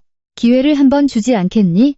아니요. 그녀는 나를 잠시 더 바라보다가 아주 천천히 고개를 끄덕였다. 알겠다. 내가 집을 떠나기 전 그녀는 내게 작은 상자 하나를 건넸다. 이건 내가 오랫동안 보관하고 있던 거다. 나는 상자를 열었다. 안에는 내 결혼 반지가 들어있었다. 떠나던 날 내가 테이블 위에 두고 온 바로 그 반지였다. 그녀가 나를 보았다. 네가 결정하렴. 나는 반지를 손안에 오랫동안 쥐고 있다가 조용히 상자에 다시 넣었다. 어머님께 돌려드릴게요. 그녀는 더 이상 아무 말도 하지 않고 조용히 고개를 끄덕였다. 내가 강씨 집안의 대문을 두 번째로 나섰을 때 나는 이번이 마지막이라는 것을 분명히 알았다. 강씨 집안을 두 번째로 떠난 그날 밤 나는 바로 공방으로 돌아가지 않았다. 한강변을 따라 천천히 차를 몰며 창문을 열어 밤바람을 맞았다. 도시는 언제나처럼 불빛으로 환했지만 내 마음속은 이상할 정도로 고요했다. 더 이상 망설임도 미련도 없었다. 이전에는 결코 느껴보지 못했던 명확함만이 남아있었다. 공방에 도착했을 때는 밤 11시가 다 된 시간이었다. 민지는 여전히 작업대 옆에 앉아 있었고 앞에는 두꺼운 서류 뭉치가 놓여 있었다. 내가 들어오는 것을 보자 그녀는 즉시 일어섰다. 대표님, 돌아오셨네요. 응. 민지는 내 얼굴을 잠시 살피더니 작게 물었다. 어머님 만나셨어요? 응. 무슨 말씀하셨어요? 이혼 얘기. 민지는 몇 초간 침묵했다. 결정하신 거죠? 응. 민지는 고개를 끄덕였다. 그럴 줄 알았어요. 나는 가방을 책상 위에 내려놓고 민지 앞에 놓인 서류 뭉치를 보았다. 이게 뭐야? 협업 제안서들이에요. 어디서 보낸 건데? 엄청 많아요. 민지는 봉투를 하나씩 열었다. 이건 경기도의 의류 수출 회사에서 온 거고요. 이건 서울의 다른 패션 체인점에서, 그리고 이건 다음 컬렉션에 후원하고 싶다는 고급 원단 브랜드에서 온 거예요. 나는 의자에 앉았다. 한 달 전의 나라면 감히 상상도 하지 못했을 것들이었다. 민지가 나를 보았다. 어디를 선택하실 거예요? 아직. 왜요? 기다리는 게 있어서. 뭐요? 아직 끝나지 않은 일. 민지는 나를 오랫동안 바라보다가 물었다. 이혼 문제요? 응. 다음 날 아침, 공방문을 열자마자 문 앞에 강태준이 서 있었다. 그는 정장도, 서류 가방도 없이 마치 오랫동안 기다린 사람처럼 그저 서 있었다. 나는 멈춰 섰다. 무슨 일이에요? 이걸 가져왔어. 그가 내게 서류철 하나를 건넸다. 나는 그것을 받았다. 뭐죠? 이혼 합의서. 나는 서류를 열었다. 그의 서명이 이미 날인되어 있었다. 나는 몇 초간 가만히 서 있었다. 놀라서가 아니라 그가 이렇게 빨리 도장을 찍을 거라고는 생각하지 못했기 때문이었다. 강태준이 나를 보았다. 도장 찍었어. 네, 이제 넌 자유야. 알고 있어요. 그는 한참 침묵하다가 말을 이었다. 더는 널 붙잡지 않을게. 나는 그를 보았다. 그의 눈빛에 처음으로 이전과 같은 고집이 없었다. 그저 아주 진한 피로감만이 남아있었다. 고마워요. 강태준은 희미하게 웃었다. 그럴 필요 없어. 그는 몇 초 더 가만히 서 있다가 물었다. 행복해? 네, 그가 고개를 끄덕였다. 그럼 됐어. 나는 그가 바로 떠날 것이라 생각했지만 그는 여전히 그 자리에 서 있었다. 박서연. 하고 싶은 말이 있어. 들었어요. 난 한 번도 널 이해한 적이 없었어. 나는 대답하지 않았다. 결혼은 책임이라고 생각했지. 나는 여전히 침묵했다. 그저 널 내 곁에 두기만 하면 충분하다고 생각했어. 나는 그를 보았다. 하지만 당신은 틀렸어요. 강태준은 고개를 숙였다. 내가 틀렸어. 나는 심호흡을 했다. 우리 둘 다 틀렸어요. 그가 고개를 들어 나를 보았다. 너도 틀렸다고? 네. 뭐가? 너무 오래 머물렀던 거요. 강태준은 희미하게 웃었다. 아주 슬픈 미소였다. 알겠어. 그는 몸을 돌려 걸었지만 몇 걸음 가지 않아 멈춰 섰다. 박서연. 만약 언젠가 네가 내가 필요하다면. 필요하지 않을 거예요. 강태준은 고개를 끄덕였다. 알아. 그는 이번에야말로 정말로 걸음을 옮겼다. 나는 작은 골목 밖으로 사라지는 그의 뒷모습을 바라보았다. 더 이상 무거운 감정은 없었다. 그저 아주 가벼운 공허함만이 남았다. 민지가 내 등 뒤로 다가왔다. 그 사람 도장 찍었어요? 응. 민지가 환하게 웃었다. 그럼 이제 정말 끝났네요. 나는 손에 들린 이혼 합의서를 보았다. 응. 하지만 바로 그때 민지의 전화가 울렸다. 그녀는 몇 초간 통화를 하더니 나를 돌아보았다. 대표님, 문제가 생겼어요. 무슨 문제? 누가 대표님을 고소했대요. 나는 멈칫했다. 무슨 일로? 민지는 침을 삼켰다. 대표님의 강 컬렉션이 디자인 저작권을 침해했다고 주장한대요. 나는 그 자리에 얼어붙었다. 머릿속에는 오직 한 사람의 이름만이 떠올랐다. 한유라. 강 컬렉션이 디자인 저작권 침해로 피소되었다는 소식은 내가 생각했던 것보다 더 빨리 퍼져나갔다. 단 한나절 만에 세계의 주요 온라인 신문사가 거의 똑같은 제목의 기사를 내보냈다. 민지는 기사를 하나하나 읽고는 나를 돌아보았다. 그녀의 눈빛에는 걱정과 분노가 뒤섞여 있었다. 대표님, 너무 빨라요. 나는 고개를 끄덕였다. 미리 준비해둔 거겠지. 민지는 휴대폰을 꽉 쥐었다. 틀림없이 한유라 짓이에요. 알아. 하지만 아는 것과 증명하는 건 다른 문제야. 바로 그때 내 전화가 울렸다. 최선이었다. 여보세요. 박서연 씨, 기사 봤어요? 네, 봤어요. 지금 어디예요? 공방에 있어요. 바로 갈게요. 20분도 채 되지 않아 최선희가 문 앞에 나타났다. 그녀는 서론 없이 들어오자마자 서류 뭉치 하나를 책상 위에 내려놓았다. 이게 고소장이에요.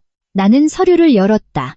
원고의 이름은 한유라가 아니라 2달 전에 설립된 신생 패션 디자인 회사였다. 민지가 서류를 들여다보았다. 대표님의 메인 디자인이 자기들 디자인과 유사하다고 주장해요. 나는 한 줄 한 줄 꼼꼼히 읽었다. 유사한 것이 아니라 도용당한 것이었다. 최선희가 고소장의 한 부분을 동그라미 쳤다. 그들은 심지어 디자인 스케치까지 제출했어요. 나는 그 스케치를 보았다. 등골을 타고 차가운 기운이 흘렀다. 그것은 내 메인 디자인의 초기 스케치와 정확히 일치했다. 민지는 그 자리에 얼어붙었다. 어떻게 이걸 가지고 있는 거죠? 나는 바로 대답하지 않았지만 머릿속에는 한 가지 기억이 떠올랐다. 5년 전 내가 대학을 졸업하던 날. 그 스케치는 내 졸업 포트폴리오에 들어있었다. 최선희가 나를 보았다. 이 스케치를 공개한 적 있어요? 아니요. 누가 본 적은요? 누가 봤더라. 전부 기억나지는 않아요. 민지가 즉시 말했다. 학교 내부 사람일 수도 있어요. 최선희가 고개를 저었다. 그렇게 단순하지 않을 거야. 바로 그때 공방문이 열렸다. 강태준이 들어왔다. 민지가 그를 보았다. 여긴 무슨 일로? 얘기 들었어. 나는 그를 보았다. 오실 필요 없었어요. 강태준은 다른 서류철 하나를 책상 위에 올려놓았다. 조사해봤어. 부탁한 적 없는데요. 알아. 최선희가 그가 가져온 서류를 펼쳐보았다. 당신을 고소한 회사는 2달 전에 설립됐더군. 네. 법적 대표는 한유라의 사촌이고 민지가 책상을 3개 내리쳤다. 그럴 줄 알았어요. 강태준이 나를 보았다. 네가 쇼를 하기 전부터 이 일을 준비한 거야. 나는 침묵했다. 놀라서가 아니라 모든 것이 내 예상대로 흘러가고 있었기 때문이었다. 최선희가 물었다. 원본 스케치는 가지고 있어요? 네, 있어요. 어디에? 예전에 살던 집에요. 강태준이 즉시 말했다. 내가 가서 가져올게. 필요 없어요, 박서연. 내가 직접 갈 거예요. 강태준은 나를 오랫동안 바라보았다. 같이 가. 나는 대답하지 않았지만 결국 고개를 끄덕였다. 1시간 후 나는 그 집 앞에 세 번째로 서 있었다. 이번에는 이전과 같은 혼란스러운 감정이 없었다. 그저 스케치를 되찾아야 한다는 분명한 목적만이 있었다.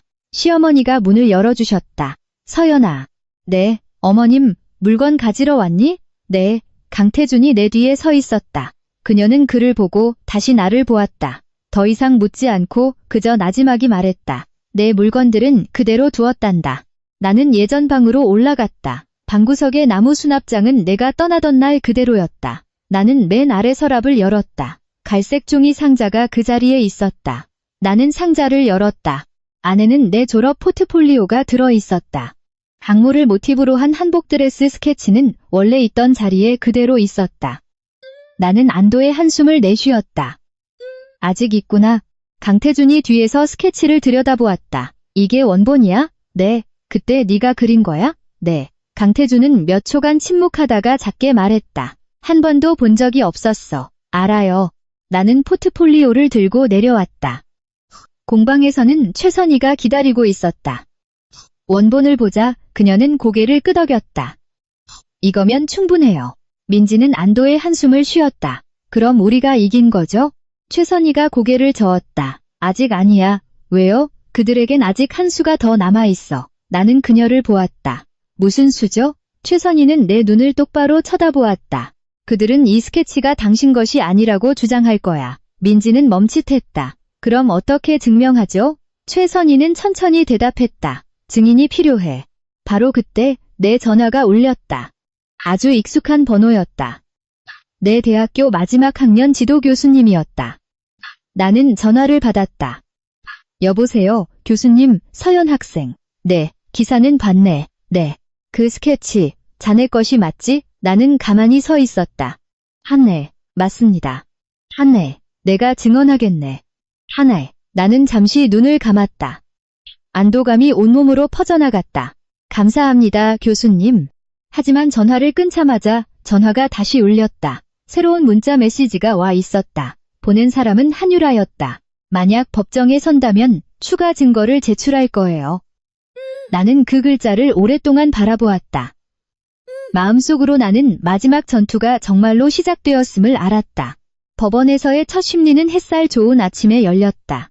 내가 강남의 법원 청사 앞에서 차에서 내렸을 때 민지는 내 곁에 바싹 붙어 원본 서류철을 꽉 쥐고 있었다. 마치 조금이라도 힘을 풀면 모든 것을 잃어버릴 것 같았다. 최선희는 먼저 와 있었다. 그녀는 법원 앞들의 나무 그늘 아래 서서 언제나처럼 평온한 눈빛이었지만 나는 그녀 역시 그날 아침의 모든 작은 움직임을 주시하고 있다는 것을 알았다. 준비됐어요? 네, 준비됐어요. 그럼 들어가죠. 내가 법정 안으로 들어섰을 때 가장 먼저 눈에 들어온 것은 한유라였다. 그녀는 단정한 흰색 원피스를 입고 머리를 낮게 묶은 채 표정을 읽기 어려울 정도로 평온한 얼굴을 하고 있었다. 그녀 옆에는 원고 측 회사를 대리하는 변호사가 앉아 있었다. 내가 들어오는 것을 보자 그녀는 희미하게 미소 지었다. 오지 못할 줄 알았는데 나는 내가 있어야 할 곳에는 항상 와요. 한유라는 나를 몇 초간 바라보다가 고개를 돌렸다. 심리는 곧 시작되었다. 원고 측 변호사는 강 컬렉션 메인 디자인의 원본이라고 주장하는 스케치를 제시했다. 스케치가 화면에 비쳤을 때 뒤에 서 있던 민지가 내 손을 꽉 쥐었다. 그것은 내 대학 마지막 학년 스케치와 똑같은 그림이었지만 스케치 위에 날짜가 조작되어 있었다. 그들의 변호사는 천천히 말했다. 저희는 이 디자인이 저희 의뢰인 회사의 소유라는 증거를 가지고 있습니다. 내 변호사가 일어섰다. 저희에게는 원본이 있습니다. 내 졸업 포트폴리오가 법정에 제출되었다. 지도 교수님의 서명이 있는 스케치 원본이 증거로 제시되었다. 교수님께서 증인으로 법정에 들어오셨을 때 나는 일어나 고개를 숙여 인사했다. 교수님은 고개를 끄덕이셨다. 이 스케치는 박서연 학생의 것입니다. 그 말은 법정 안에 분명하게 울려 퍼졌다. 상대 측 변호사는 몇 가지 다른 주장을 펼치려 했지만 하나하나 구체적인 증거에 의해 반박되었다. 최선희 역시 전문가 증인으로 증언했다. 그녀는 강 컬렉션의 디자인 스타일이 수년간 내가 그려온 개인 스케치들로부터 지속적으로 발전해온 과정임을 확인해 주었다. 거의 이 시간의 심리 끝에 재판부는 피고의 복제 행위를 확정할 근거가 잠정적으로 불충분하다고 결론 내렸다. 최종 판결은 아니었지만 가장 중요한 시기에 컬렉션의 명성을 보호하기에는 충분했다. 심리가 끝나자 민지는 법원 복도에서 거의 울음을 터뜨릴 뻔했다. 대표님, 우리 해냈어요. 일단은. 그래도 해냈잖아요. 최선희가 나를 보았다. 아직 한 걸음 남았어요. 나는 고개를 끄덕였다. 나는 뒤를 돌아보았다. 한유라는 여전히 복도에 서 있었다. 그녀는 이전과 같은 미소 없이 나를 오랫동안 바라보았다. 아직 안 끝났어요. 나도 마찬가지예요. 그녀는 몇 초간 침묵하다가 몸을 돌려 떠났다. 그 심리가 있은 지 사흘 후 공식적인 기사가 실렸다. 강 컬렉션은 저작권을 침해하지 않았음이 확인되었다. 내 명성은 타격을 입기는커녕 오히려 더 많이 언급되었다. 협업 제안들이 2배로 다시 쏟아졌다. 쇼룸 라벨르는 더 유연한 조건의 계약서를 다시 보내왔다. 안동의 한 대형 원단 회사는 장기 후원을 제안했다. 그날 오후 나는 공방문 앞에 서서 처음으로 더 큰 새 간판으로 교체된 서연 디자인 스튜디오라는 글자를 바라보았다. 뒤에서 민지가 환하게 웃었다. 대표님, 우리 해냈어요. 응.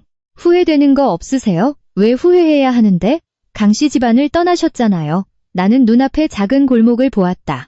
나는 아무것도 버리지 않았어. 그저 나 자신에게로 돌아왔을 뿐이야. 바로 그때 골목 입구에 강태준이 나타났다. 그는 이전보다 더 멀리 서 있었다. 다가오지도 말을 걸지도 않고 그저 나를 잠시 바라보다가 작게 고개를 끄덕였다. 나도 고개를 끄덕였다. 더 이상 어떤 말도 필요 없었다. 그날 오후 해가 강 저편으로 서서히 저물어 갈 때 나는 공방 안으로 들어가 익숙한 작업대에 앉았다. 내 앞에는 새로운 스케치북이 놓여 있었다. 새로운 주제는 이미 며칠 전부터 내 머릿속에 분명하게 자리 잡고 있었다. 또 다른 강. 하지만 이번에는 더 큰 바다로 흘러가는 강이었다. 나는 펜을 들어 첫 획을 그었다. 그리고 내 인생이 비로소 진정으로 새로운 페이지를 넘겼음을 알았다. 박서연의 이야기는 낡은 속박을 벗어나 진정한 자신을 되찾는 여정이다. 이는 한 여성이 안전지대를 벗어나 상처와 도전에 맞설 용기를 낼 때 자신의 능력과 굳건한 의지로 더 찬란한 새로운 삶을 창조할 수 있다는 증거이다. 이 여정은 단순히 사랑이나 결혼에 대한 이야기가 아니라 현대 사회 속에서 진정한 자신으로 살고자 하는 성장, 자존감, 그리고 열망에 대한 이야기이다.